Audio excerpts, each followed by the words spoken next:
In this video, we'll be taking a look at 4 NBA games happening on February 10, 2026, and providing you with free team picks and total picks for each one of those games, so 8 picks in total. Welcome back to Cash Out Sports. Let's dive right into it. Oh, and don't forget to subscribe and to click the bell icon to get notified as soon as these videos get released so that you have more time to plan out your bets as we provide these videos on a daily basis. I can guarantee that you'll have all the important information that you'll need on these 4 NBA games after fully watching this video. One more thing before we start. If you would like to gain access to our best exclusive sports picks to take your journey to the next level, then check out our Patreon in the link down below, where we offer our best single picks, parlay picks, and much more. Now let's get started. Indiana Pacers versus New York Knicks. The Indiana Pacers head into Madison Square Garden to take on the New York Knicks on Tuesday night, and the vibes for these two teams could not feel more different right now.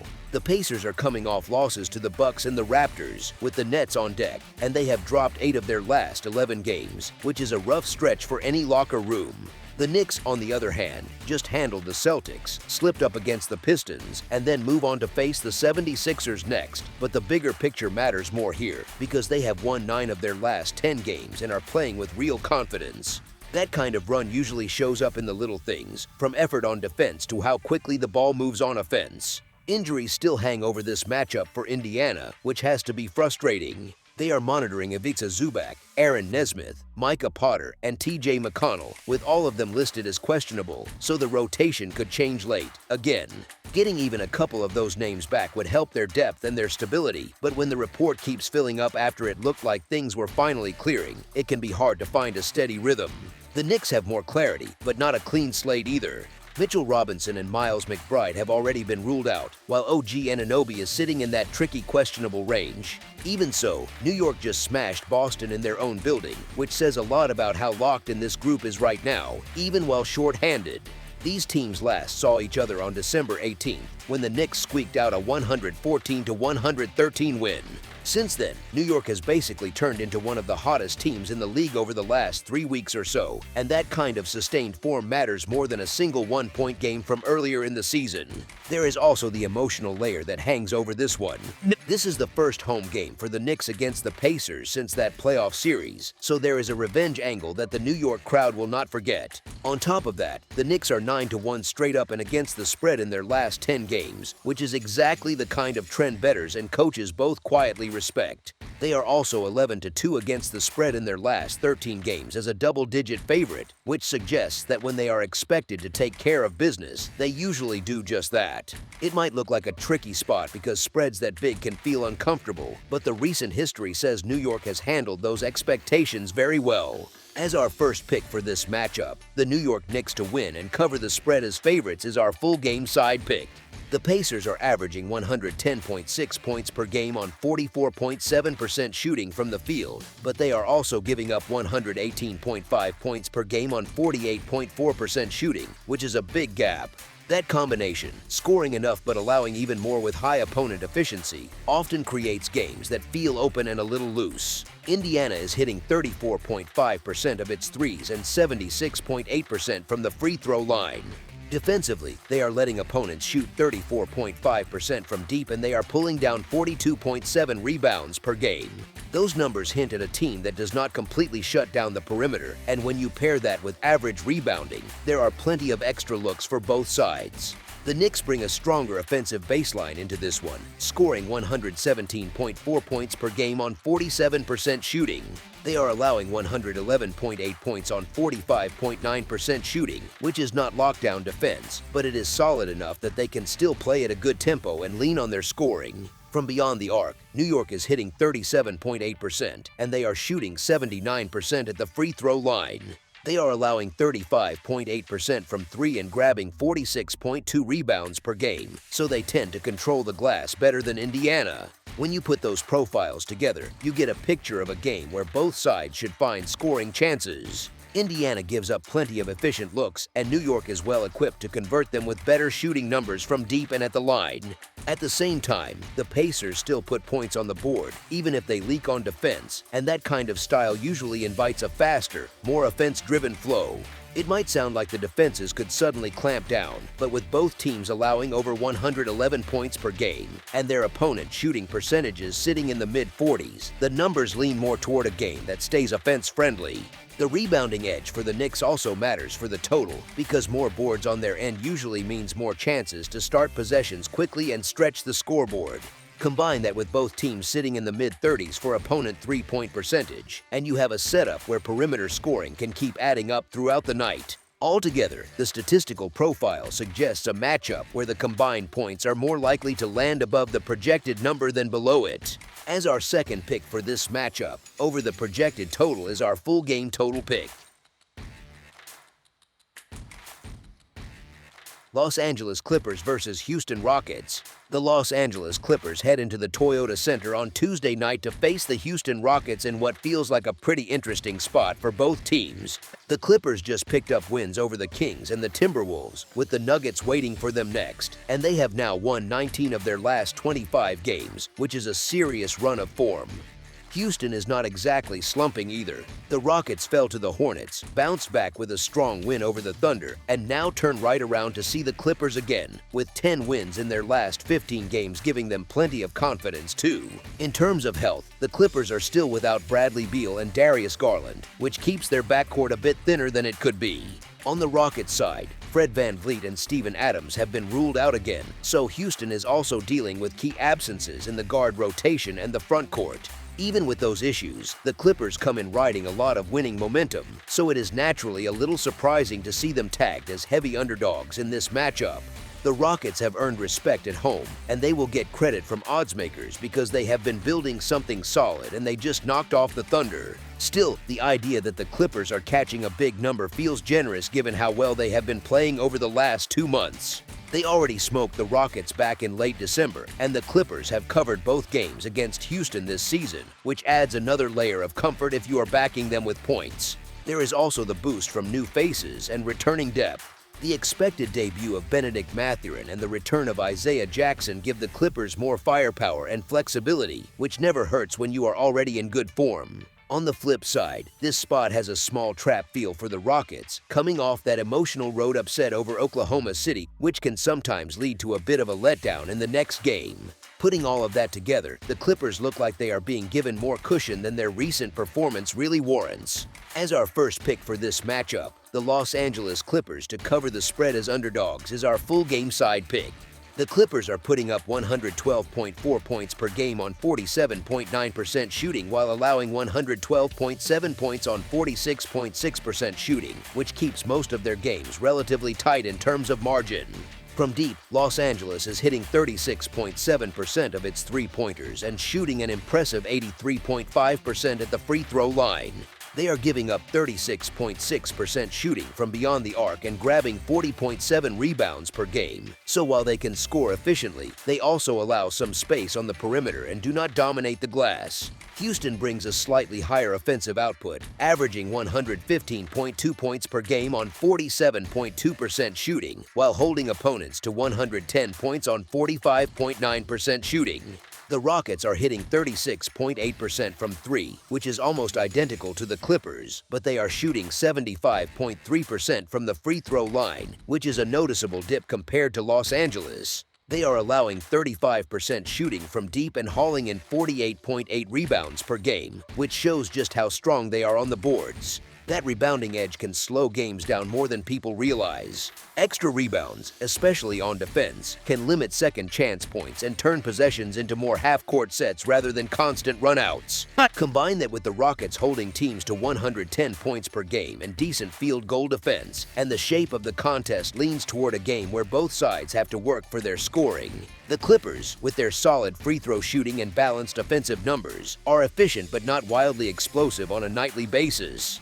The Rockets, while capable of big nights, also lean on their defense and rebounding to control tempo. With both teams defending at respectable levels and neither living in full chaos mode for 48 minutes, the ingredients here point more toward a contest where the total scoring stays on the lower side of expectations rather than turning into a constant shootout. As our second pick for this matchup, under the projected total is our full game total pick. Dallas Mavericks versus Phoenix Suns. The Dallas Mavericks visit the Phoenix Suns at the Mortgage Matchup Center on Tuesday, and both teams arrive in very different moods right now. The Mavericks are coming off losses to the Celtics and the Spurs. They have the Lakers waiting for them next, and they are stuck in a skid with 7 straight defeats. Phoenix is not exactly on fire, but the Suns have at least kept their heads above water. They dropped games to the Warriors and the 76ers, have the Thunder on deck, and they have still managed to win 7 of their last 12 games, which is a steadier rhythm than what Dallas is dealing with. The Mavericks remain shorthanded. Derek Lively II and Kyrie Irving are still out, which hurts both their interior presence and their shot creation, even if the front office tried to patch things up. The interesting wrinkle is the expected debut of Chris Middleton, and that should give Dallas a little shot of playmaking and scoring, especially in the mid-range where he lives. Still, with the Mavericks stuck in such a cold spell, it is hard to shake the feeling that even a nice individual addition may not completely flip their form right away in this specific matchup. On the other side, the Suns are missing Cole Anthony, Grayson Allen, and Isaiah Livers again, so their rotation is not fully stocked either. Even with those absences, Phoenix has a more stable base right now, and the bigger story for them is that their key pieces are healthier. The fact that Booker and Green are no longer on the injury report is a big deal for continuity and rhythm, especially for an offense that leans heavily on shot creators. Dallas has been sneakily competitive over the course of the season, and that part is important because they are not just rolling over in these games. Still, they have only 5 road wins to show for it, and they have failed to cover in their last 3 outings, which shows how hard it has been for them to keep pace against expectations lately. Phoenix has had some stumbles against the number 2, failing to cover 6 of its last 9 games. Even so, the Suns sit at a strong 33-18-2 against the spread on the season, which translates to a cover rate of 64.7%, still the best mark in the league.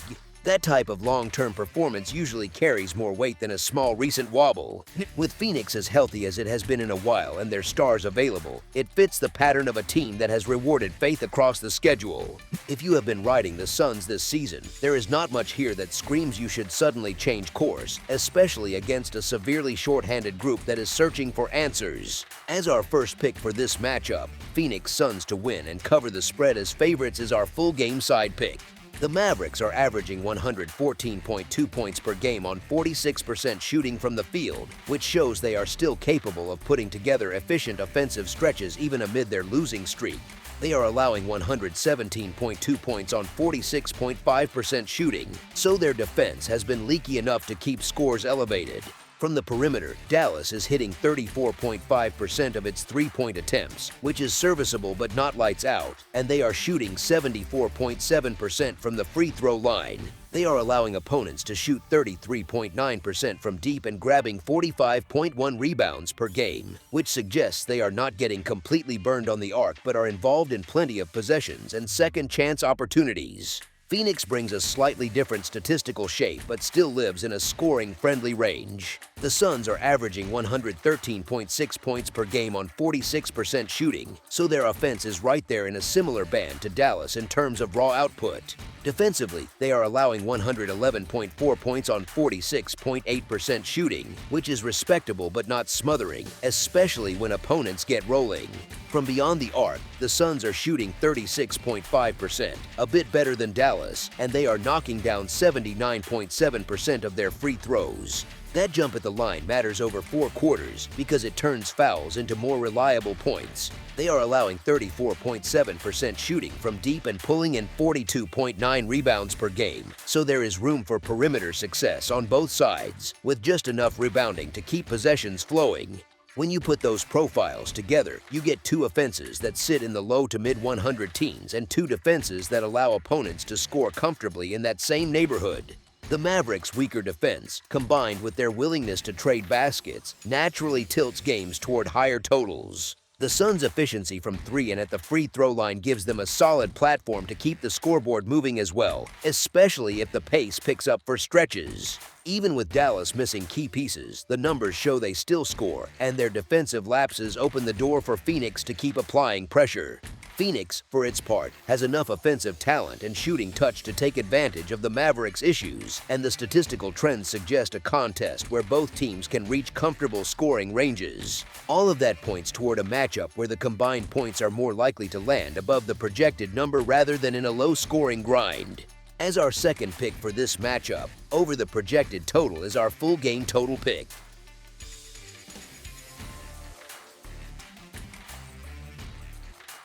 San Antonio Spurs versus Los Angeles Lakers. The San Antonio Spurs visit the Los Angeles Lakers at Crypto.com Arena on Tuesday, and both teams come in feeling pretty good about themselves lately.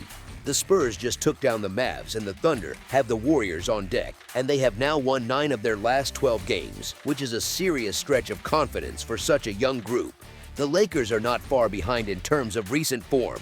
They beat the Warriors, then fell to the Thunder, and with the Mavs up next they are still sitting on 8 wins in their last 12, so their recent stretch is solid as well. San Antonio is still missing Lindy Waters III, so their rotation is mostly the same as it has been during this hot run. The Lakers have ruled out Luka Doncic once again, which keeps a big chunk of their star power on the sideline. These teams have already faced each other 3 times this season, and the Spurs have taken the last 2 meetings by double-digit margins, giving them a 2-1 edge in the season series. The Lakers put up a strong fight against a short-handed Thunder squad last night, and that kind of effort can take a lot out of a team. Now they have to turn right around with no rest and deal with a rested Spurs team that is playing confident, connected basketball. It is understandable that this becomes a tricky spot to back Los Angeles. The number of points being asked of the Lakers at home might seem tempting at first glance. However, when you factor in that they are without Luka on the second night of a back-to-back and leaning heavily on key pieces, the picture shifts pretty quickly. LeBron logged 36 minutes, Hachimura played 33 minutes, and Reeves, who is still trying to fully settle back into the rotation, was on the floor for 29 minutes. Honestly, it would not be surprising if one or more of those guys either sits or looks a little drained, and tired legs can show up fast against a fresh, energetic opponent. The Spurs, by contrast, are young, rested, and not shy about pushing the pace when they sense an opponent fading. When they feel that hint of weakness, they have shown they can turn a game into a blowout in a hurry, especially against tired teams. So while the spread might look a bit heavy at first, this is the kind of situation where the number actually reflects the gap in energy and availability. Here, trusting that setup makes more sense than fighting it just for the sake of grabbing the points. As our first pick for this matchup, the San Antonio Spurs to win and cover the spread as favorites is our full game side pick. The scoring profile between these two teams suggests a game where the total may not get completely out of hand. San Antonio is averaging 117.7 points per game while shooting 47.5% from the field, which shows a confident offense, but they are allowing 112.2 points on 45.5% shooting, which is manageable on the defensive side. From deep, the Spurs are hitting 34.8% of their three-pointers and knocking down 78.3% of their free throws. They are allowing opponents to shoot 36.1% from beyond the arc and grabbing 46.6 rebounds per game. That rebounding strength can shorten games a bit, since it limits second-chance looks and lets them close out possessions more cleanly. The Lakers are averaging 116.2 points on an impressive 49.9% from the field, so their shot making is very efficient. They are allowing 115.8 points on 48.5% shooting, which means opponents are also scoring efficiently against them. From the three-point line, the Lakers are at 35%, and they are shooting 76.9% from the free throw line. They are allowing 36.4% from deep and pulling down 41.3 rebounds per game, which is a noticeable gap on the glass compared to the Spurs. That difference in rebounding can have a real effect on the total. If San Antonio keeps winning the board battle, it can cut down on the Lakers' second-chance points and shift more of the game into half-court possessions instead of endless runouts. Even with both offenses capable of putting points on the board, the combination of the Spurs' edge on the glass and their respectable field goal defense leans toward a contest where scoring is kept somewhat in check. The Lakers' own defensive issues are real, but they often play stretches where the game slows down, especially when fatigue is in play. That can lead to more methodical possessions, more clock burned each trip, and fewer chances for the total to soar. With both teams' numbers sitting in a range that allows scoring but does not guarantee a shootout, the statistical blend points more toward a game that lands below the expected number rather than blowing past it. As our second pick for this matchup, under the projected total is our full game total pick. That's all for now, so if you have any other games you would like reviewed, then leave a comment down below with the game you would like analyzed, subscribe to our channel, leave a like on this video, and we'll get to it as soon as we possibly can. We would also love to hear your opinion on the picks presented to you in this video, whether you agree or disagree with them, so leave a comment down below and do let us know.